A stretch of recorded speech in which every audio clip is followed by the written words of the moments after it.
Well, hello friends, and welcome back to the cabin. I've been sitting out here waiting on it to quit raining, which it has, but I ran down to the workshop there. I found four, which I think I only need two, but I found four tap cons because I need to attach a board down there. I've been working on that back landing at Jennifer's back door.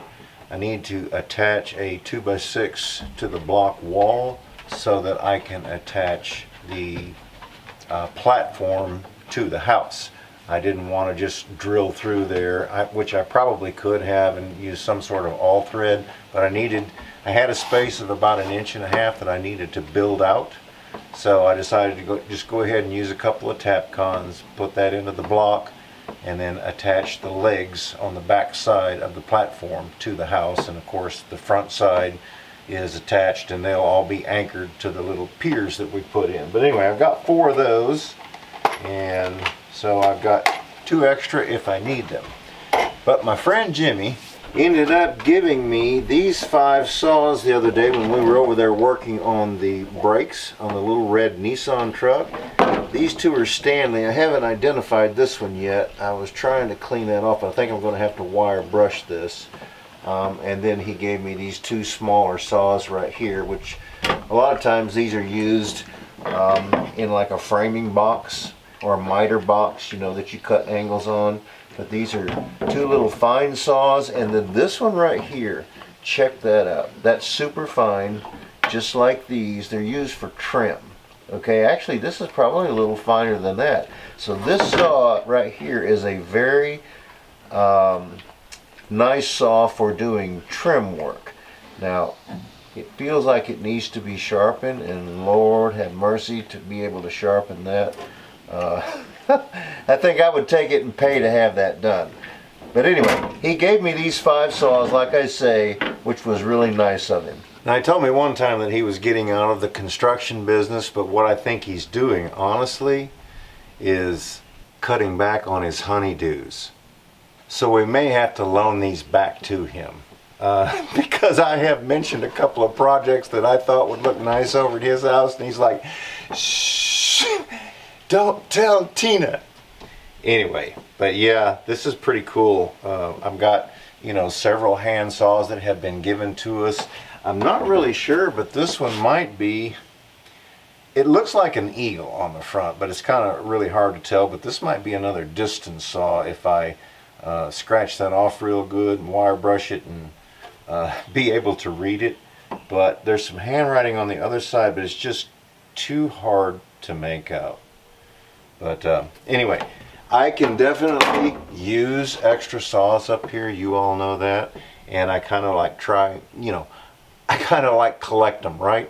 Patrick's like, Dad, you know, the front of your cabin kind of looks like Cracker Barrel. And I said, well, what's wrong with Cracker Barrel? I said, there's a lot of things in Cracker Barrel that I would love to have hanging out here on the cabin.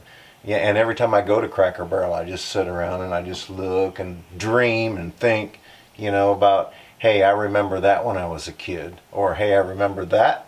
You know, I remember using that.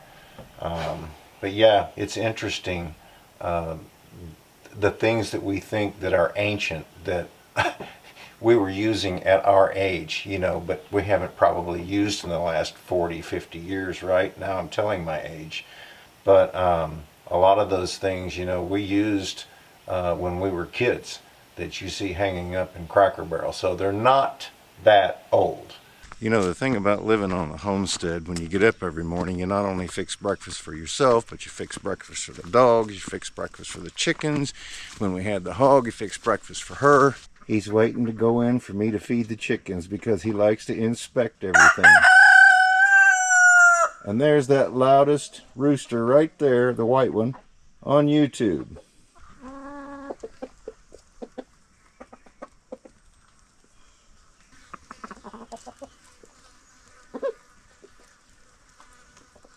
Just standing here looking, I'm going to have to redo the little deck on the chicken house too, because the awning didn't come out far enough to cover the boards, and they're beginning to rot and break off on the ends, so we're going to have to replace that, and I may go ahead and extend the roof on out over that. After we redo that, I think I'm going to put in 2 posts right here and extend this roof on out. That way it'll cover my deck and I won't have to worry about it, you know, getting weathered for a long time. So there's another project coming up, and you know, it's my fault too, because just like that outhouse down there, I got busy on another project and I didn't waterproof that landing, so that's going to have to be cut up. But I'll tell you what, that little outhouse, I don't know how long it's going to last, but those boards are just like brand new when I put them down. That Cabot wood protectant is really good stuff. So is that timber oil. And it's always nice to find a little surprise when you go up there to feed the chickens, but that's something that I've got to do every day. Something else I want you guys to check out here. When Patrick came in this last time to help us work, a lot of times you guys know I heat up water right here and I make either drip coffee or instant coffee, depends on what I'm in the mood for, if I'm in a hurry or anything like that, right? But Patrick cannot stand the instant coffee. And I remember one morning I was laying in there, or I was in here checking, you know, on the channel, and Patrick was still in the bed and he was getting up, and he come through the house and he was putting his shirt on over his head, and I said, "You want some coffee?" He goes, "Yeah, I'm heading down to Jen's to get some out of her Keurig," right? And I said, "Well, I've got some over there on the stove," and he's like, "No, that's okay, go ahead." So they got me that for Father's Day, along with some, I really like the donut shop if I'm drinking Keurig coffee. So they got me a small box of that. So now if I can remember the next time I'm in town, I'll get me some. But yeah, that was a really nice Father's Day present. All right, well, the next thing that I'm going to do is go down here and check on that platform, because Stephen and I moved it away from the house so that Jennifer could work on it. We set it on a couple of boards so that she would be able to get down around the bottom of the legs, and she texted me and told me that she had all of it stained. So we'll go down here and take a look at it. I told her, since it's made out of sawmill material and it's kind of rough to, you know, take a rag and rub stain on, I said you might be better off if you take one of those like foam rollers and roll it on. So that may be what she did. Anyway, we'll go down here, we'll check it out, and we'll see how good a job she did. I don't know if you can tell through the camera, but can you see the green grass growing now? So they're starting to get a little bit of landscaping completed and some grass growing.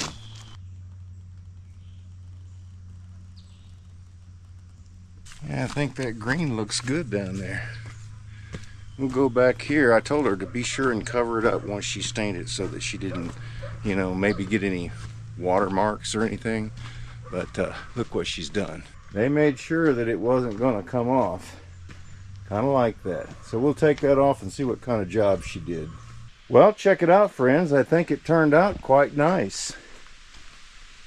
She said that she's got the boards that go down there stained as well. Yeah, that turned out really nice. I think it's going to match the door and everything else. How about that? There's the front side. Yeah, she did a really good job.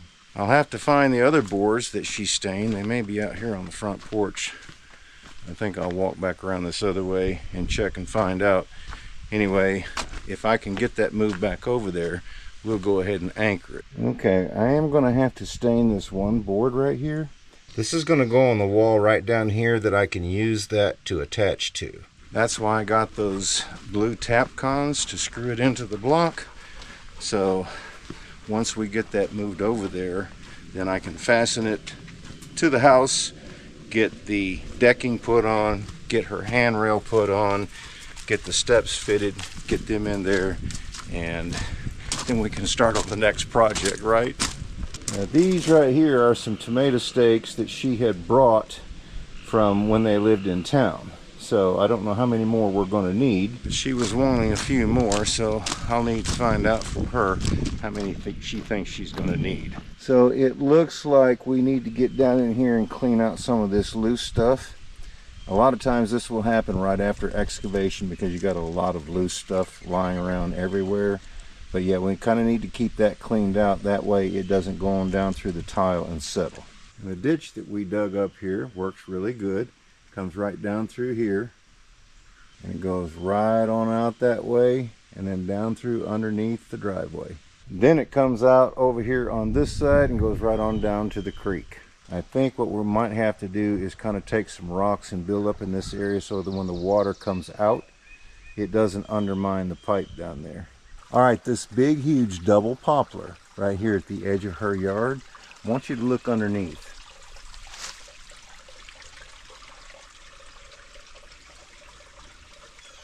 Hear that?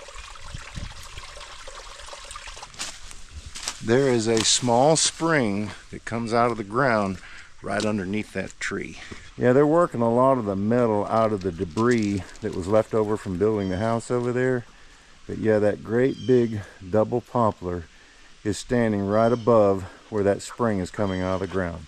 So I'll have to get started on putting that platform up against the house and see if we can get that project knocked out, because we've got to also finish up above the garage, that room, which is basically just putting baseboards down.